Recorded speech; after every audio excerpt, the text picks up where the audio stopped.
Saudações a todos, sejam bem-vindos a mais um vídeo do canal. E o tema do vídeo de agora é no mínimo curioso, para dizer o mínimo. Aparentemente o Putin quer que o Lula produza drones para serem usados na guerra contra a Ucrânia. Parece uma coisa estranha, né, para falar a verdade. Mas vamos ver do que se trata. Mas antes de começar, eu quero pedir a todos que se inscrevam no canal, curtem, comentem e compartilhem, porque isso tudo ajuda a dar mais relevância junto ao algoritmo. E agora, sem mais delongas, vamos começar.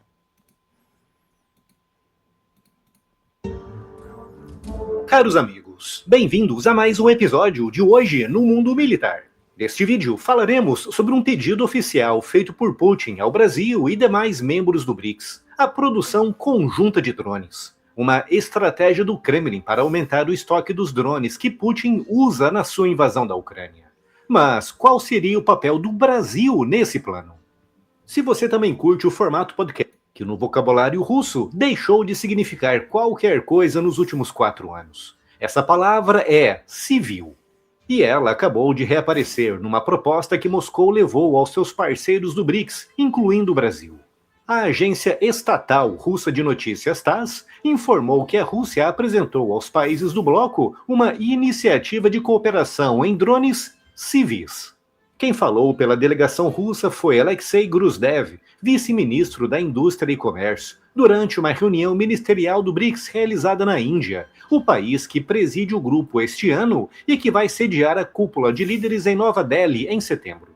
O discurso é o de sempre, com a Rússia prometendo cooperação tecnológica, desenvolvimento conjunto e compartilhamento da experiência russa no uso de veículos aéreos não tripulados em diferentes setores da economia. E isso pode ser interessante para o Brasil, porque os drones seriam muito bons, por exemplo, no patrulhamento das fronteiras do Brasil, que são muito grandes e uma boa parte fica em território inóspito. Hoje em dia são usados aviões para isso, mas com uma tecnologia mais apurada de drones, o Brasil poderia usar eles para essa função, o que seria uma redução de gasto considerável, lembrando que as nossas forças armadas não são tão bem fundiadas assim.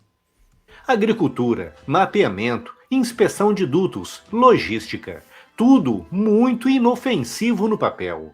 O problema é o que existe por baixo do papel. Para entender essa proposta, é preciso entender o que a indústria russa de drones virou desde 2022.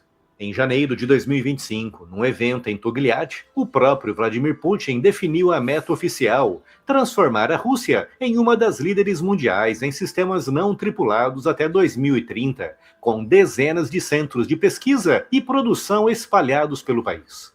O programa foi apresentado como um projeto nacional de aviação não tripulada, ou seja, civil, mas, na prática, nasceu colado ao esforço de invasão da Ucrânia.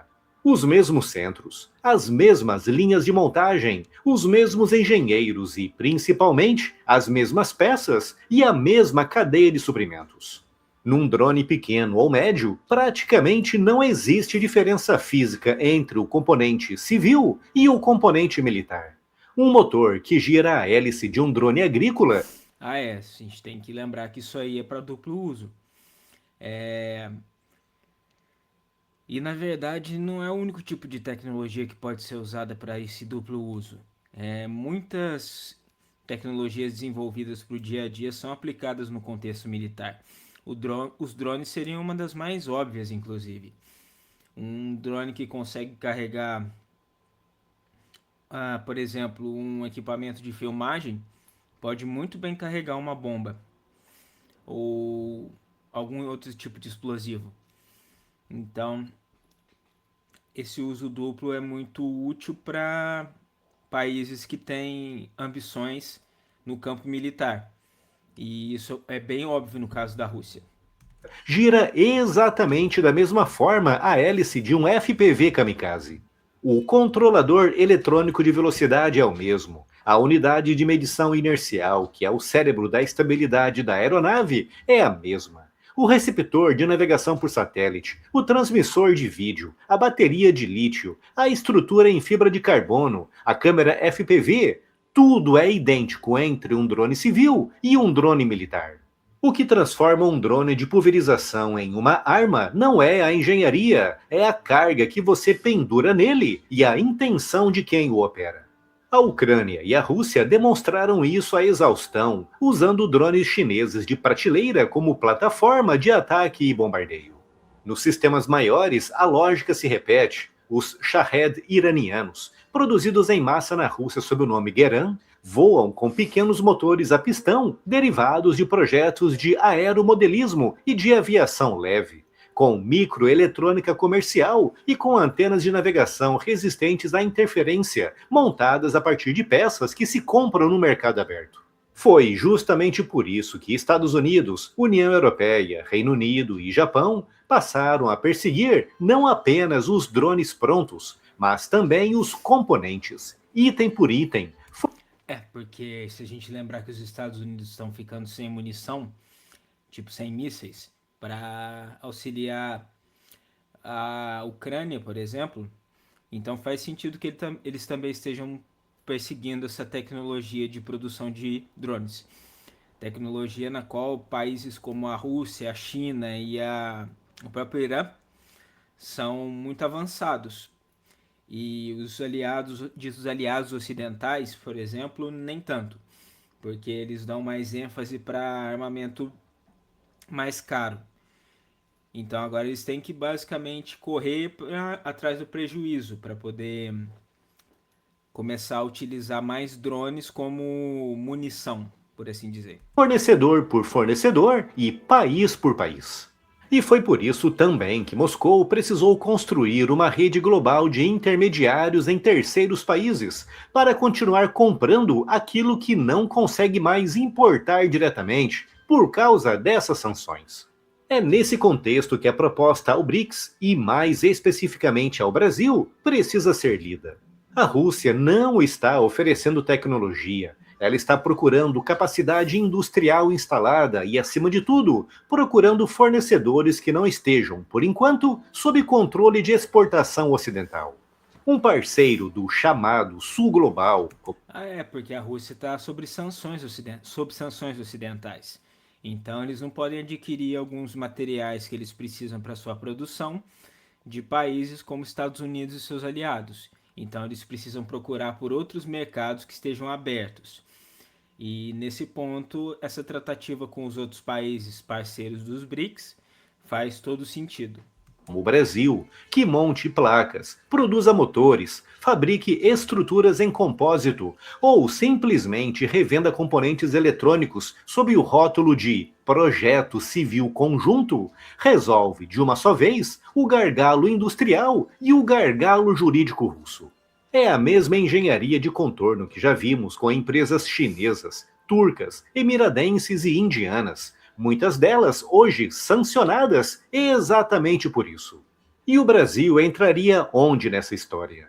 No dia 4 de agosto, Lula e Putin conversaram por cerca de 1 hora ao telefone e o Planalto descreveu o encontro como positivo, com menção explícita à intenção de intensificar a cooperação em ciência, tecnologia, energia e na área naval.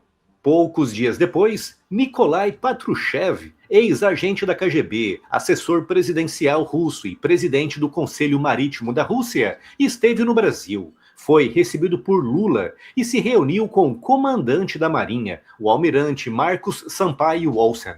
Ou seja, a proposta russa sobre drones não cai no vácuo. Ela cai sobre uma agenda bilateral que já está se aproximando de áreas sensíveis.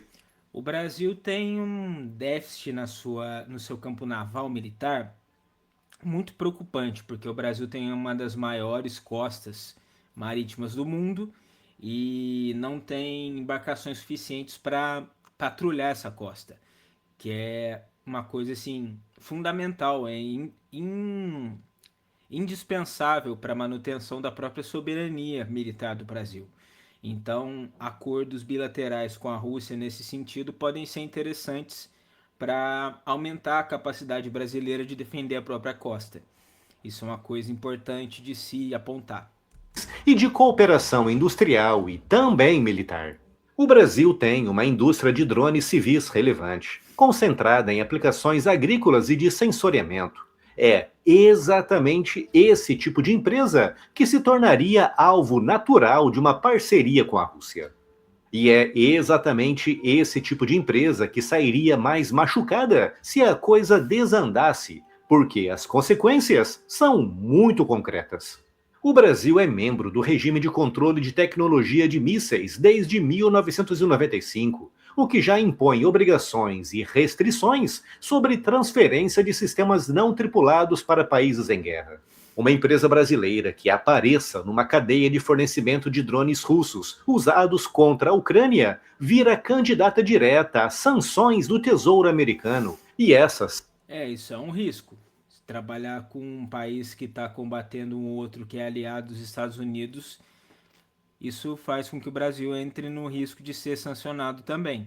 O que não seria nada bom para a nossa indústria, já que ela não é tão robusta assim e ela depende de muitos componentes com alto valor agregado que vem de fora. Mas é um risco que talvez o governo brasileiro esteja disposto a correr. sanção não atingirá só a empresa, ela contaminará bancos, seguradoras, fornecedores e até clientes. Some a isso o fato de que a indústria aeroespacial brasileira depende quase a 100% de componentes, certificações e do mercado dos Estados Unidos. A Embraer é o exemplo mais óbvio.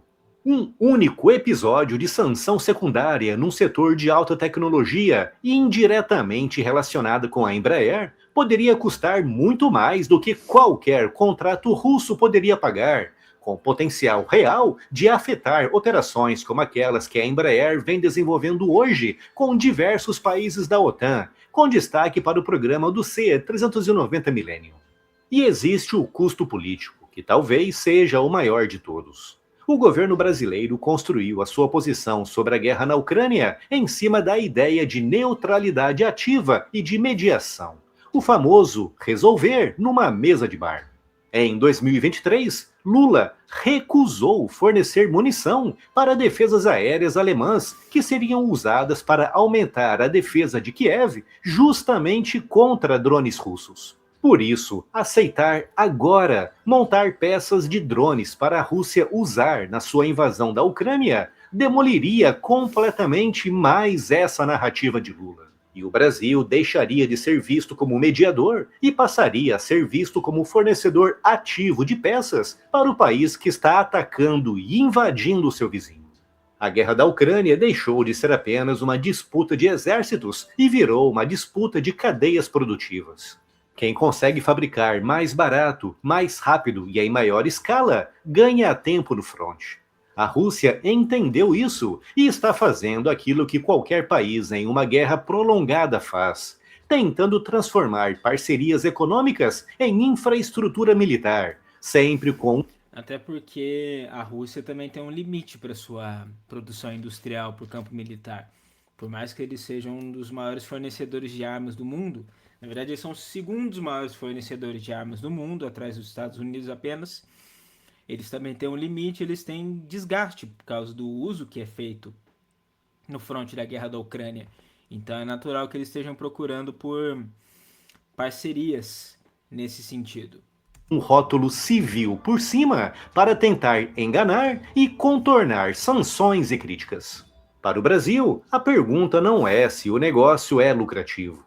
A pergunta é se vale a pena arriscar a credibilidade de uma indústria inteira e a posição diplomática construída ao longo de décadas apenas para ajudar Putin a invadir, destruir e matar civis. Tá, isso aí tem mais a ver com a posição do Marcelo que qualquer outra coisa. Mas agora eu quero saber de vocês o que vocês acham sobre isso. Escreva aqui embaixo nos comentários. Também não se esqueçam de curtir, compartilhar e se inscrever no canal. Eu agradeço a todos por terem assistido e verei a todos novamente no próximo vídeo. Um grande abraço e valeu!